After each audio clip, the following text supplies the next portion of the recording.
Bargarh जिल्लार Bijepur block अधीनस्थ तालपदर ग्राम पंचायत रे थिबा पीडीएस चाउल गोदामटी आज जर्जरित अवस्था पड़ी। गोदामर छातरू वर्षा पानी झरुथुबारु सेठारे जमा होइथिबा सरकारी चाउल नष्ट हेबार गभीर आशंका सृष्टि होइछि। एथि सहित छातरे लागिथिबा आडभेस्टर गुड़िक मध्य विपद संकुल अवस्था झुलुछि, जहाकु नै ग्रामवासी चिंतित अछंती।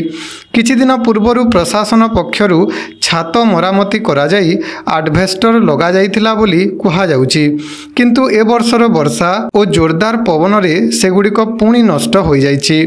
फलस्वरूप वर्षार पानी गोदाम भितर को झरी पड़ुछि एवं चाउल रे आर्द्रता वृद्धि पाइबारे लागिछि। एहा चाउलर गुणवत्ता नष्ट करदेव बोली लोके आशंका करुछंती। एही प्रसंग रे ग्रामवासींक मत, आम गरीबंक पई मिलुथुवा एही चाउल जदि पानी रे भिजी नष्ट हो जाए ताहेले आमे खाइबु कोन? सरकारी गोदाम रे रखा जाइथिबा एही चाउलर सुरक्षा देवा प्रशासनर दायित्व। आमे चाहूँ शीघ्र एहार मरामती करा जाऊ। स्थानीय सचेतन नागरिक माने मध्य एही अवस्था उपरे गभीर असंतोष प्रकाश करिसंती। सेमाने जिला प्रशासन एवं खाद्य जोगाण विभागर अधिकारी को तत्क्षणात् पदक्षेप नहीं गोदामर छातर मरामती कराइबाकू अनुरोध करिसंती।